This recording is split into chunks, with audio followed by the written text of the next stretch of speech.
Yo, what's up guys? Bill here of Classic Rock and Metal Review.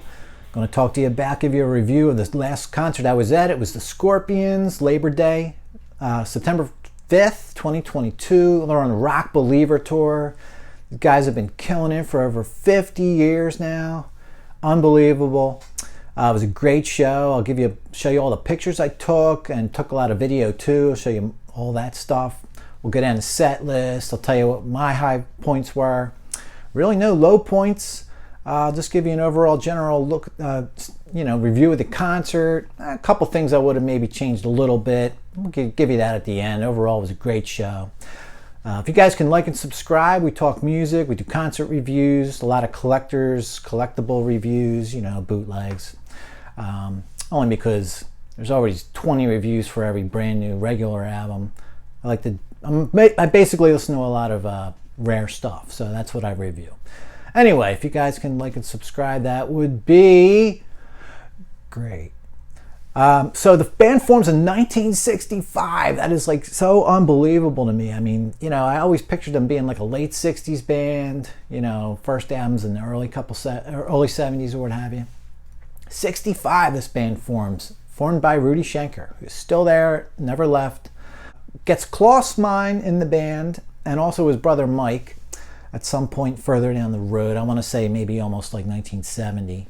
Then they release, they have a single out, never really goes too far. They do get the first album out in 72. Then they actually sort of lose a member or two in there, and I think it's sort of a melding of two different bands. Uli John Roth's band, I want to say they were called Dawn Road maybe. They sort of meld the two bands together, and because the Scorpions are a little more well known, even though it's more or as many guys from Dawn Road as it is Scorpions, they call the band Scorpions. So moving forward, that happens in the 72-73 era. From 74 to 80, the band is just establishing themselves with one album after the other, sort of making a little more headway with each album, never really in a super breakout. Until you probably get to 1980 with Animal Magnetism. You got The Zoo started to get some airplay, at least on the sort of metal shows or metal leaning channels in the States. You also have Make It Real, that I think was a single for them, at least in Europe. Then of course Blackout in 82, No One Like You, and the title track. Then of course, Love at First Sting in 84 is their worldwide smash for them. But between I think it's 87 and 2015, they have 9 more studio albums, which brings us to 2022. That's their first album in 7 years. It's Rock Believer. I only listened to this album, most of the album, not even the whole thing, right before going to the show. I hadn't heard it. Sounded pretty damn good to me, and I have to tell you, the set list I think was 15 songs. I knew maybe half of them, or 8 or 9 of the songs really well. The other songs were from albums I didn't really own, or from Rock Believer, and I basically I detected no drop off in quality from the new songs. The older ones that I didn't know well, it all sounded as good as everything else they played from Blackout, Animal Magnetism, Love at First Sting. Great show, good time. They start out with a new one, Gas in the Tank, which, good song, good opener. Into Make It Real and The Zoo. I think they're both from Animal Magnetism, if I'm not mistaken. Make It Real, great song, to the point song. Not a highlight of highlights, but a good solid rock number. And then of course The Zoo. I thought The Zoo was a little out of place being early like this. I guess I'm so used to it being later in their shows, from the shows in the 80s that I used to have.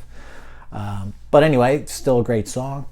Then we do Coast to Coast. Now I know that's an older song, but I'm not 100% sure. It might be off of Love Drive. I might have had Love Drive back in the 80s. I have not got it back. So that was a good one that, when I was listening to it, I really couldn't tell if it was new or not. It didn't even matter. When they played new songs, they sounded as great as everything else. Peacemaker, I think that's another new one that was next. And then I think my favorite song from the night, this one I think just flies under the radar a bit if you're a Love at First Sting fan. Bad Boys Running Wild. Awesome song. I guess I feel like it gets overshadowed by, of course, Hurricane and Big City Nights were bigger hits. And what's the other one? Still Loving You. That's just like awesome power ballad or whatever. Those three songs just, I think, make you almost forget about Bad Boys Running Wild. That song's killer. I think it was my favorite one of the night. Then I think it's another couple of new ones. Delicate Dance, Send Me an Angel. I'm not even sure. There might be some 90s stuff in here. Wind of Change is next. I've never been a huge fan of that song, but of course, it goes over pretty well. Tease Me, Please Me. Pretty sure that's a new song. Then Rock Believer, title track.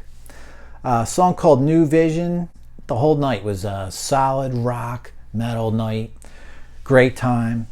Then we get into, sort of the end of the show. You get the title track from Blackout. This was my other probably favorite besides Bad Boys Running Wild.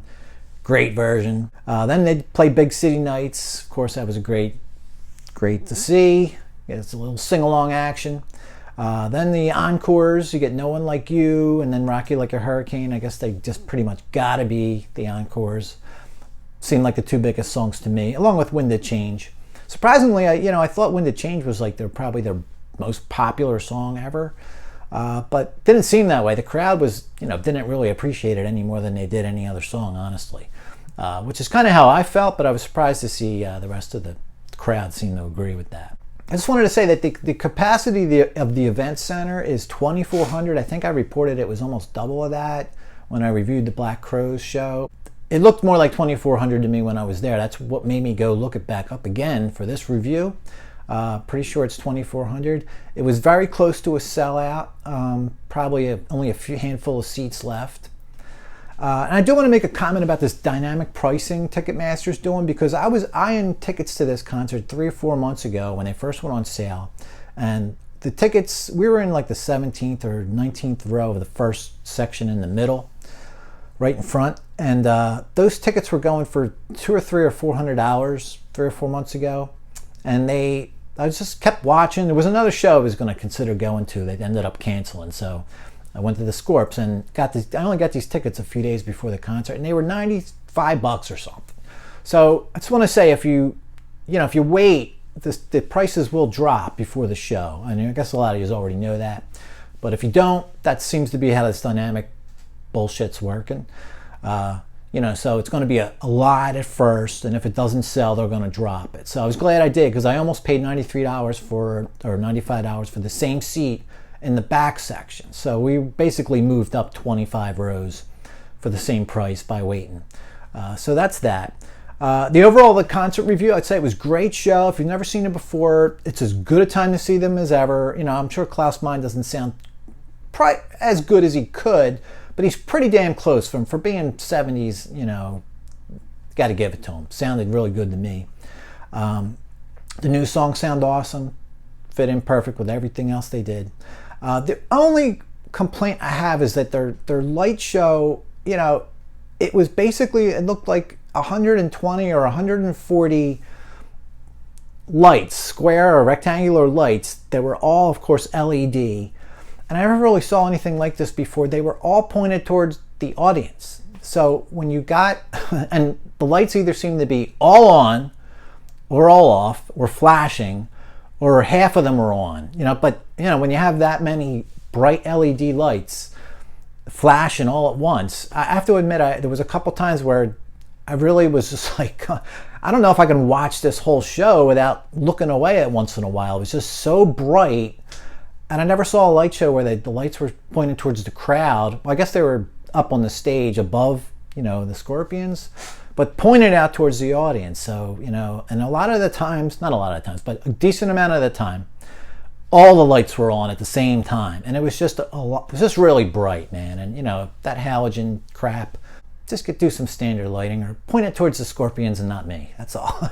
Probably would look better if it was on the band, So anyway, awesome show. No complaints. Glad I went. If your Scorps are still, I think they're still got some dates left. Not even 100% sure at this point. But worth catching for sure. The new album sounds really good. All right, guys, that'll do it. If you guys can like and subscribe, I'd appreciate it. And I'll catch you later.